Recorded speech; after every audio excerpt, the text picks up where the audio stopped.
14 points. They beat the Raptors 109-105 and advanced to the play-in tournament. They'll face the Heat. Zach LaVine scored a game-high 39 for Chicago. Billy Donovan called LaVine's performance, quote, phenomenal and extraordinary. Shannon, what's the biggest reason Chicago won?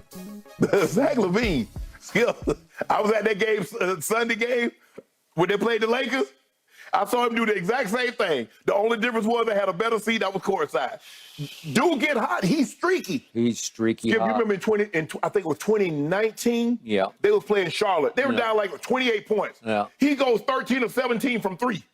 Brings them all the way back, scores 49. So he can get on a hot streak. Yeah. And he's streaky enough. Not only will he doesn't settle for the three, though he can get streaky and make a bunch of them. Yeah. He'll put the ball on the floor and put pressure on you to stop him from getting to the rim. Mm-hmm. And he is a 2-3-time dunk champ. So you know he can elevate over the top of you. He can. And he got it going last night. Yeah. And you could just see the energy just starts to drain. It's like, damn. Yeah. Nick Nurse like, man, I need like 15 timeouts because I just called one. Yeah. And they on a hot streak again. And then you got DeMar, you know, he's the master of the mid-range. He gonna get to that spot, Skip, and he gonna pull up, and ain't nothing you can do about it. Yeah. But Zach LaVine was the reason why they came back and won this ball game, because Skip, he got hot, and wasn't and Toronto didn't have a defender that could stop him. But you can't miss 100,000 free throws. Skip, you tell me they're free throws. They're called free for a reason, because they're absolutely free. They don't cost you a thing. They're unguarded from 15 feet, uncontested. They said it's the most missed free throws. Yes. Since the Lakers missed 19 in Game 7 of the 69 finals. Yeah, and that's why in any sort of playoff play. Yes. I don't even know what this is, Skip. We can't call it a playoff. I know what it is, yeah.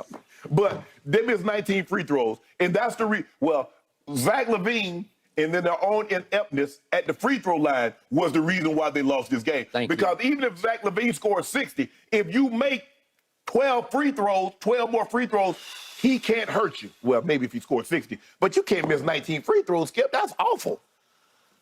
Okay, so we did have a case on this. And with 9:09 left in the third quarter, I look up, and it's a 19-point game. 66-47. 19 points. Yep. And I made the mistake in my head. I hate it when I let my head go, because I don't even say it out loud. You tweeted something, did you? No, I didn't tweet anything. You thought it, though? I thought it. Okay, yeah. I thought, I got this one. Yeah, so you burned the money. I did. You know when you gamble, you can't touch the money, Skip. I did. Okay. I had a flash in my head of, poor Shannon. he lost another case. And then I called our man Tyler Korn to go over some things for the show at the start of the fourth quarter, and I'm kind of glancing up because I thought it was done. Oh, you don't know. So I'm on to you to count the show. money. Yes. You count the money. I was counting mentally all the money, or at least the case. How many bottles are in a case? Is it 24? 12. Okay, 12. So I'm counting my bottles. I want to do. We do liters. We don't do that little 24 bottle. We do the liters. All right. Okay, I got it. And I look up, and it's getting closer, and it's getting closer, and they're missing another free throw, another free throw. And then I start hearing this shriek on TV, and I'm saying, what is that shriek? Who is making that noise?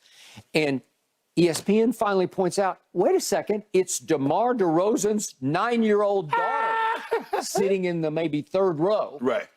And she had asked for a day off from school from her dad because she spent so many nights going to that arena because I don't know if she was actually born in Toronto, but he was playing for Toronto. Right. Maybe she was born in L.A. Went to a bunch of games. She went to a whole bunch of games in her formative years, her first 5-6 years. Right. Because he played in Toronto all the way through 2018. Right. Okay. And suddenly she starts, it's like horror movie shrieking. I can't do it because she can go high-pitched shriek. And it was working. Right. It was unsettling because it's pretty distracting. Right. And I'm not going to give her total credit, but I thought she was the unsung MVP because it obviously in a home arena is going to get quiet the moment that your guy is about to shoot a free throw because you're not going to scream and yell. You kind of go quiet. Normally tell you. Yes, take it down a notch. And then we get ear-piercing shriek from DR, and all of a sudden they're clanking. Right. Would you believe from the point they were up 19, they shot 9 of 20 from the free throw line. From that point forward through the fourth quarter, third and fourth quarter, 9:09 left in the third, they missed 11 free throws. They go from up 19 to down 4 at the end of the game. And Siakam got fouled. Did you actually think he was going to make all 3 of them? Heck no. Heck no.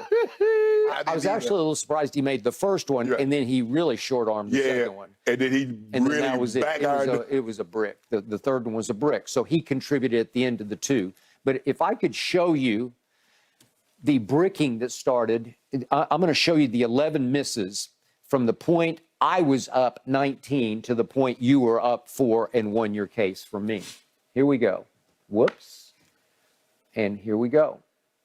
Whoops. These are shriek misses now as DR shrieking. That's Van Vliet, who had a terrible second half. That wasn't even close. That was way. I was wondering why they kept showing Skip. I wonder why they kept. Look at this. They kept showing. I was like, why are they showing this little girl? Yeah, and she was right on time with her shrieks. Oh, that was Siakam. Yep. Yep. Whoops. And whoops. These aren't even close. And the more you miss, the more can you. And their closer is Fred Van Vliet, and he was horrible. Let me get him in the fourth quarter. He went 1 of 6 in the fourth quarter. He is a gutsy clutch closer, and when he shoots 1 of 6 in the fourth, and you're going to lose 37-24 in the fourth, I'm going to lose a case. Yes. And that's exactly what happened. That's exactly what happened. Yep. Okay. So in the end, the guy I can't ever figure out is Zach LaVine. You want to talk about athletic? You want to talk about a high flyer? Mm-hmm. You want to talk about a three-point stroke? You want to talk about a package of superstardom that is so wildly inconsistent, it comes and it goes. Yes. But nobody can get streakier, hotter than he can. So he scores 30 in the second half. Let me show you his 8 field goals, and he just free throwed them to death because I think he went, what was it? 13 to 15 13 overall. 15. I think he was 11 of 12 from the free throw line in the second half. Here we go. Zach LaVine. Okay, that's too good. And he goes to the free throw line and obviously makes that. And then guess who? That's too good. And he gets another and one. And they're starting to creep back into the game. He gets 2 more, and he's just having no problem. He's shooting them free and easy. Okay? Then jumper. Then he made 2 threes in this run. So he's not a big three-point shooter, like you said. This wasn't all coming from 3. When he starts doing that, I'm saying, wait a second. You better trap him, get the ball out of his hand. Yes. Make somebody else beat you. Yeah. He started to look at this. He's just marching to the line while they can't make a free throw. Look at this. I saw this. Pull up. I saw that. Yep. Yep. Okay. Swish and front iron, but got it to fall. And look at this. Okay, that's too good. Saw that? Yeah. I mean, what you? Yeah. You see Scotty Barnes look at Nick Nurse. Say, what you want me to do? You saw what he did. When he made that shot, I'm saying, okay, this game is about to be over. Yeah. Okay, this is Zach LaVine, who, to me, and I tweeted about this, he started looking like 98 Last Dance Jordan, speaking of Chicago, because he started looking Jordan-esque, because that's how Jordan would just say, I got this. You can't stop me. I'll beat you. Wherever you want to meet, I'll beat you inside. Skip, the man, like, I was at the game, and he was, like, in such a rhythm. He's talking to me during the timeout. He's coming over to the side talking to me. He's like, hey, man, you know, how you doing? And, you know, you probably played against my pops. Oh, I think I saw that on TV. He's like, you played against my pops. He's like, I know my pops couldn't mess with you, but, you know, nice to meet you. And DeMar. I'm like, dude, why you? He's in the zone. Yeah. Man. He's in the zone. I'm like, y'all see this man talking to me? He's talking about football. Yeah. And he light y'all up, and y'all ain't going to do nothing. Nothing. And nothing good to do. Because I saw what he did last night. I saw that a week ago against the Lakers. And like you said, Skip, he gets streaky. Now you got to guard the 3, and guess what? He'll blow by you, he'll dunk it on you, he'll lay it up, get your and one. So after I watched them, especially on the road down the stretch of the season, after I watched them last night, after I had watched the Heat the night before, after I know that the Bulls beat the Heat all 3 times during the regular season. Go beat them again. Then I look up, and the Heat are favored by 5.5 on Friday night back home again in Miami. And I'm like, how? You want a case? No, I don't. What? I do not. Hold on. No you don't way. want to play out Jimmy? No. You don't want Spo and Pat Riley to